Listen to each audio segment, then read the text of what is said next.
प्रधानमंत्री नरेंद्र मोदी के अमेरिका के दौरे के पहले ट्रंप सरकार ने 104 अवैध प्रवासी भारतीयों को जबरन वापस भेज दिया। एयरफोर्स का विमान ग्लोब मास्टर इन सबको लेकर अमृतसर के एयरबेस पर उतरा। नई इमिग्रेशन पॉलिसी के तहत भेजे गए इन लोगों में पंजाब और हरियाणा, गुजरात के लोग शामिल हैं। एयरपोर्ट पर वेरिफिकेशन के बाद सबको पंजाब पुलिस को सौंप दिया गया है, जहां से इनको वापस अपने घरों की ओर भेजा जाएगा। भारत अमेरिकी संबंधों में घटना कितना असर डालेगी, देखिए इस रिपोर्ट में।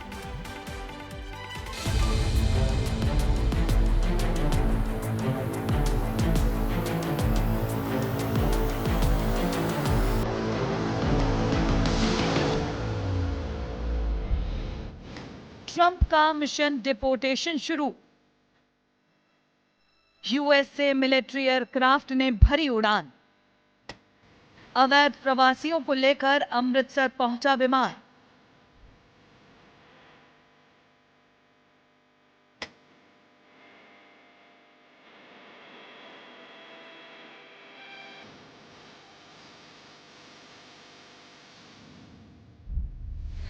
मिलिट्री एयरक्राफ्ट C-147 से अमेरिका ने 104 अवैध प्रवासी भारतीयों के पहले जत्थे को वापस भेज दिया है। अमृतसर पहुंचे ये वो भारतीय हैं जो अवैध रूप से अमेरिका पहुंचे थे, बिना कानूनी दस्तावेज के वहां रह रहे थे। इनमें ज्यादातर लोग हरियाणा, गुजरात, उत्तर प्रदेश और महाराष्ट्र के रहने वाले हैं। अमेरिका में अवैध प्रवासी बड़ा चुनावी मुद्दा था। ट्रंप ने वादा किया था कि सरकार में आते ही सारे अवैध प्रवासियों को निकाल फेंकेंगे। ऐसा होता दिखाई दे रहा है। अमेरिका में सबसे ज्यादा मेक्सिको के अवैध प्रवासी हैं। इनमें 41 लाख लोग ऐसे हैं जो अवैध रूप से अमेरिका में रह रहे हैं। वहीं भारत के 7 लाख से ज्यादा और ग्वाटेमाला के 7 लाख अवैध प्रवासी हैं। अमेरिका अवैध प्रवासियों को किस ढंग से वापस भेज रहा है, आप जरा वो भी देखें।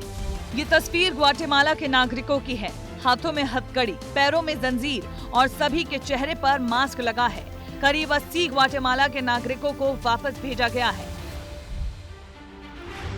अवैध प्रवासियों को वापस भेजना अमेरिका के लिए कोई आसान बात नहीं है, क्योंकि इन्हें भेजने का खर्च खुद अमेरिकी सरकार उठा रही है। अमेरिकी सरकार 18,000 अवैध प्रवासियों को भारत भेजने के लिए 360 करोड़ रुपए तक का खर्च करने की तैयारी में है। सेना का भी इस्तेमाल किया जा रहा है। पहली बार अमेरिका के इतिहास में सेना के विमान में भेजा गया, जैसे कि कोई अपराधी भेजा जाता है। तो ये एक तो ये अंतर्राष्ट्रीय स्तर पर जो मानव अधिकारों के जो नियम है, ये उनका उल्लंघन करता है। अब की बार जो डोनाल्ड ट्रंप अमेरिका के राष्ट्रपति के रूप में आए हैं, वो एक प्रतिशोध की राजनीति कर रहे हैं। दरअसल ट्रंप के दूसरी बार राष्ट्रपति बनते ही ये अमेरिकी इतिहास का सबसे बड़ा डिपोर्टेशन प्रोग्राम है। भारत और अमेरिका ने लगभग ऐसे 18,000 भारतीयों की शिनाख्त की है जो अवैध रूप से अमेरिका में रह रहे हैं। सवाल ये है कि आखिर क्यों भारतीय अवैध प्रवासी बनने के लिए तैयार हो जाते हैं, तो वो भी समझे। दरअसल अमेरिका वीजा के लिए योग्य न होना बड़ी वजह है।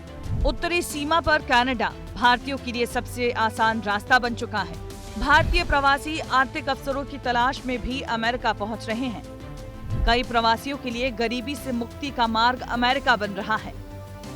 घरेलू मजदूरी और रेस्टोरेंट में काम जैसे अनौपचारिक नौकरियों के लिए भी कई भारतीय अमेरिका जाने के लिए अवैध रास्ता चुनने को भी तैयार हो रहे हैं। रास्ता भले ही खतरनाक हो, लेकिन बेहतर जीवन जीने की तलाश में अमेरिका जाना आज लोगों के लिए सपना बन रहा है। जहाँ तक अप्रवासी लोगों की बात है कि बड़ी संख्या में हैं अमेरिका में, लेकिन जो मेरी जानकारी है उसमें यह है कि भाई जब वो गए थे भारत से, तो वर्क परमिट उनके पास था। वर्क परमिट रिन्यू नहीं हुआ, तो बड़ी संख्या ऐसे लोगों की है जिनका वर्क परमिट अमेरिका में रिन्यू नहीं हुआ। ट्रंप के दूसरे कार्यकाल में अवैध प्रवासियों के लिए सख्त कदम उठाए जा रहे हैं, जिसमें भारत का भी सहयोग है।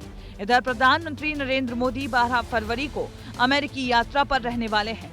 ऐसे में अवैध प्रवासियों के मुद्दे पर बातचीत होगी, ये तय माना जा रहा है। ब्यूरो रिपोर्ट, विस्तार न्यूज। अमेरिकी राष्ट्रपति डोनाल्ड ट्रंप ने ये कार्रवाई ऐसे वक्त में की है जब पीएम नरेंद्र मोदी 12 फरवरी को 2 दिन की अमेरिकी यात्रा पर हैं। तो 13 फरवरी को पीएम की ट्रंप के साथ बातचीत भी होगी।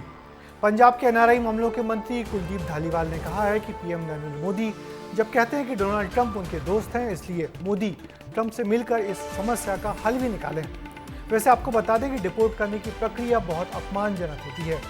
अमेरिकी इमिग्रेशन एंड कस्टम एनफोर्समेंट के अनुसार 19,000 अवैध प्रवासी भारतीय डिपोर्ट किए जाएंगे, यानी कि उन सबको जबरन वापस भेजा जाएगा।